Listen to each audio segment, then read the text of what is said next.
મિત્રો, ઉધરસ, શરદી અને કફ માત્ર ને માત્ર 1 મિનિટમાં દૂર થઈ જશે. આજનો વિડીયો બહુ લાભદાયી અને બહુ ઉપયોગી બનવા જઈ રહ્યો છે. જેટલા લોકો છે હાલમાં ઉધરસ, શરદી અને કફ જેવા સિમ્ટમ જોવા મળ્યા છે, તેને આ ઘર બેઠા એવી એક સરસ મજાની સસ્તી વસ્તુ બનાવવાની છે, જેના કારણે તેને ઘર બેઠા એને શરદી, ઉધરસ અને કફમાં પૂરેપૂરી રાહત મળે. આજના વિડીયોમાં હું તમને કોઈ રેસીપી નથી કહેવાનો, બસ ખાસ કરીને ઉપયોગી રેમેડી કહેવાનો છું, જે જેટલા પણ લોકોને ઋત બદલે છે, ઋત બદલવાને લીધે તેને આવા સિમ્ટમ જોવા મળે છે. તો એકદમ સિમ્પલ અને રસોડામાં જે વસ્તુ હોય છે આપણી પાસે એનાથી જ બનીને તૈયાર થઈ જાય છે. ફ્રેન્ડલી છે, એક્ટિવ છે.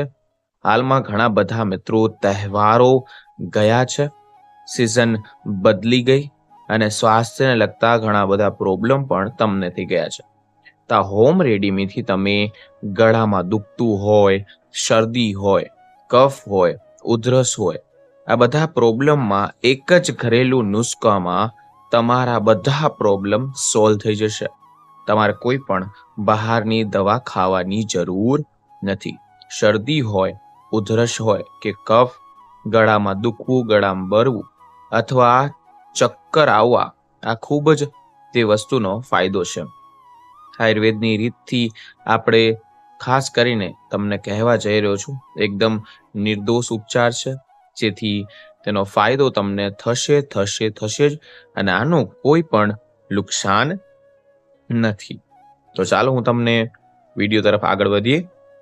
પહેલી વાર આવ્યા હોય તો વિડીયો લાઈક, ચેનલ સબસ્ક્રાઇબ અને કમેન્ટ સેક્શનમાં તમારા દુખાવા અથવા તમે પ્રોબ્લેમ લખી શકો છો, જેના કારણે હું આગળ તેના વિશે વિડીયો બનાવી શકું. તો શરૂઆતમાં બનાવવા માટે શું કરવાનું છે? તમે રસોડામાં રહેલી 2 થી 3 વસ્તુ આરામથી બનાવી શકો છો. પહેલા તો તમારે નોર્મલી ગેસ ચાલુ કરીને તેની ઉપર તમારે તપેલી એટલે કે પેન મૂકવાનું છે. એમાં પોણો ગ્લાસ જેટલું પાણી ભરી દેવાનું છે. આજથી જ મિત્રો આ રેડીમી હું તમને એક વખતમાં એક વ્યક્તિ થઈ શકે છે તેવી રીતના બનાવવાનું છે. આપણે અહીંયા ગરમ પાણી કરી દેવાનું છે. તેમાં કાચના ગ્લાસ પારદર્શક હોય આપણે તે માપ લેવાનું છે, સરખા માપે. આ પાણીને આપણે ખૂબ સરસ રીતે ગરમ કરવાનું છે.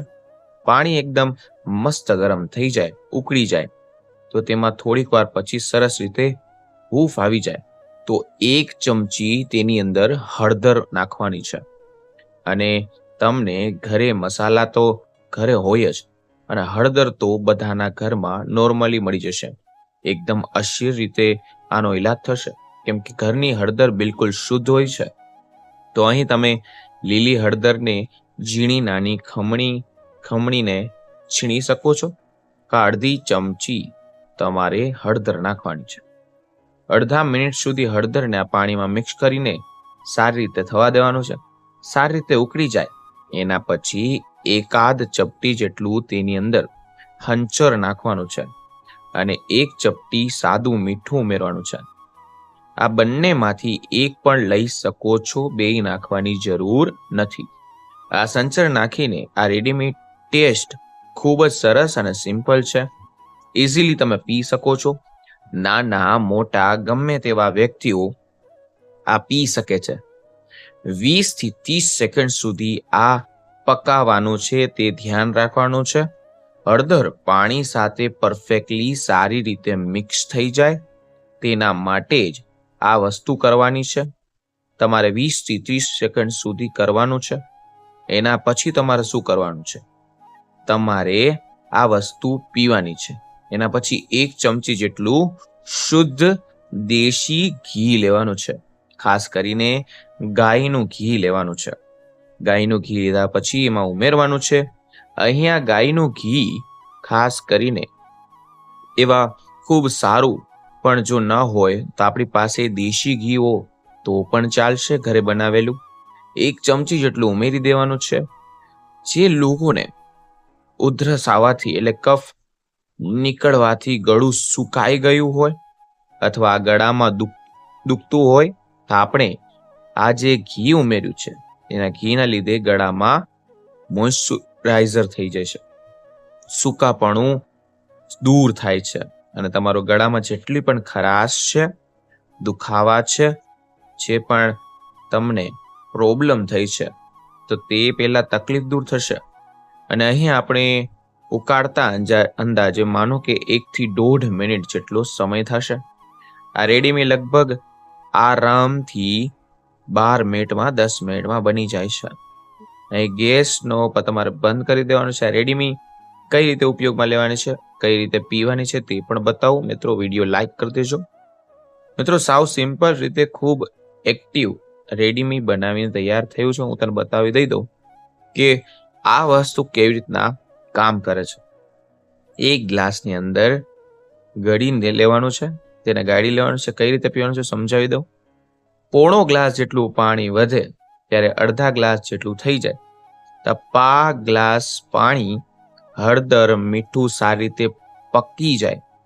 અહીંયા હળદર સારી રીતે પાકશે તો જ તમારો કફ અને ઉધરસ ઝડપથી 100% મટશે. હવે તમારે છેલ્લે શું કરવાનું છે, અડધા લીંબુ ફાડી લેવાનું છે, પછી ગ્લાસમાં તમારે ઉમેરી દેવાનું છે. લીંબુની અંદર શું હોય છે તો કે વિટામિન સી થી ભરપૂર માત્રામાં હોય છે, જેનાથી તમારી ઇમ્યુનિટી સિસ્ટમ બૂસ્ટ થશે, તમને તરત એનર્જી આવશે એટલે કે વધી જશે, નાની મોટી બીમારીમાં શક્તિ આપશે. આ રીતે લીંબુનો રસ તમારે અંદર માફકે 3 થી 4 ટીપા નાખવાના છે. લીંબુનો રસ માફક ના આવે તમે તેને સ્કીપ કરી શકો છો, પણ મારા ખ્યાલ પ્રમાણે લીંબુના 2-3 ટીપા જરૂર નાખજો. આ રેડીમી સરસ છે. જ્યારે પણ થોડું થોડું ઉફાળું હોય તો ઘૂંટડે પીવાનું છે. ગળામાં પીવાથી તમને સોજા, ગળાના દુખાવા અથવા તમને શરદી કફ ત્યાં ને ત્યાં તૂટી જશે. આ પ્રયોગ તમારે સવારે, બપોરે અથવા રાત્રે ગમે ત્યારે કરી શકો છો. જે લોકોને શરદી છે, ઉધરસ છે અથવા તેનો ગળામાં ખરાશ છે, ગળામાં દુખા રાખે છે તો તેના માટે આ રામબાણ ઇલાજ છે. મિત્રો આ વિડીયો ખાસ કરીને તેના માટે હતો. મારે કમેન્ટ વધારે હતી કે સર શરદી ઉધરસથી પછી તાવમાં એક્ટિવ થઈ જાય છે તો તેની પહેલા જ આનું નિદાન કરીને તમે ઘર બેઠા આને સુધારી શકો છો અને તમે હંમેશા સ્વસ્થ રહી શકો છો. હળદર ખાસ કરીને તમારા જેટલા પણ પ્રોબ્લેમ છે તેને નષ્ટ કરી શકે છે. તો મિત્રો આ ખાસ નિયમ હતો જે તમને કહ્યો. આ ઉપાય સારો લાગ્યો તો વિડીયોને લાઈક, ચેનલ સબસ્ક્રાઇબ અને કમેન્ટ સેક્શનમાં જય માં લક્ષ્મી લખો, જેથી કરીને અવારનવાર આ વિડીયો તમારી સમક્ષ અમે રજૂ કરતા રહે. તો ફરી મળીશું નવા વિડીયો, નવા ટોપિક સાથે. ત્યાં સુધી બધાને મારા હર હર મહાદેવ અને રાધે રાધે.